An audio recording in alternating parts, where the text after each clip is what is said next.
मुझे बहुत अच्छा लगता है जब तुम कहती हो कि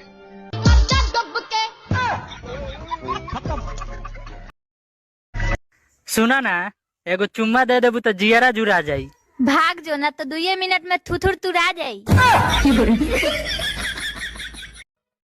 ए फॉर एप्पल माने सेव, शादी करके हमके बनाला पति देव। डी फॉर डॉग, आ डॉग माने कुत्ता, आ मुंह तो लागे जैसे लागे कुकुर मुत्ता।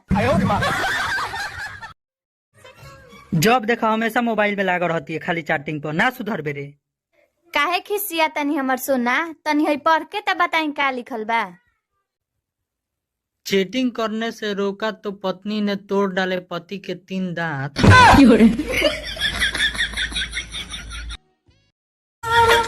कहो, आज बाजार से एगो डिब्बा में कुछ लेके आयलू है, सच बताओ ओमे कोनो खाए वाला चीज बानू? अरे वाह, एकदम सच बा, ओमे हमर सैंडल बा।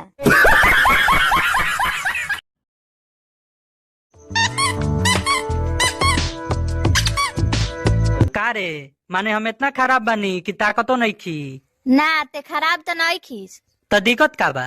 लालका बानर देखले बारी? माने हम बानर लौकतनी? ना, ते वो कनियो से गइल गुजरल बारी।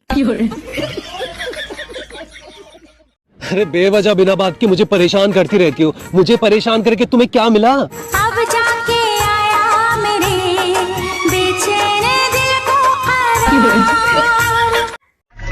सुना ना, एगो चुम्मा दे देबू तो जियरा जुड़ा जाई। भाग जो ना तो 2 मिनट में थुथुर तुरा जाई। ए फॉर एप्पल माने सेव, शादी करके हमके बनाला पति देव। डी फॉर डॉग, आ डॉग माने कुत्ता, आ मुंह तो लागे जैसे लागे कुकुर मुत्ता।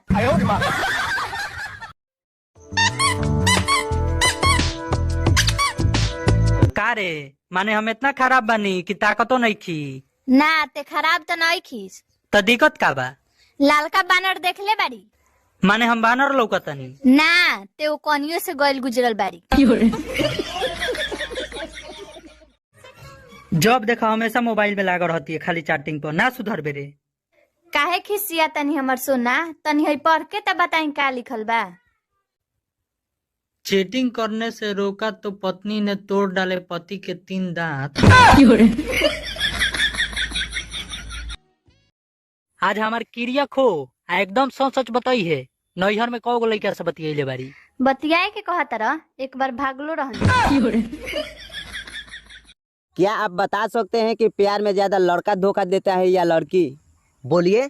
लड़की के बाप। आज उसने कॉल करके मुझसे माफी मांगी, बोली सॉरी, गलती से लग गया। जब देखा हमेशा मोबाइल में लागल रहती है, खाली चैटिंग पर, ना सुधर बेरे।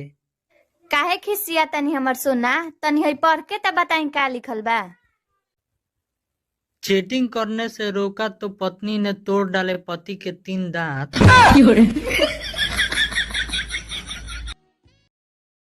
ए फॉर एप्पल माने सेव, शादी करके हमके बनाला पति देव। डी फॉर डॉग, आ डॉग माने कुत्ता, आ मुंह तो लागे जैसे लागे कुकुर मुत्ता। कहो, आज बाजार से एगो डिब्बा में कुछ लेके आयलू है, सच बताओ ओमे कोनो खाए वाला चीज बानू? अरे वाह, एकदम सच बा, ओमे हमर सैंडल बा।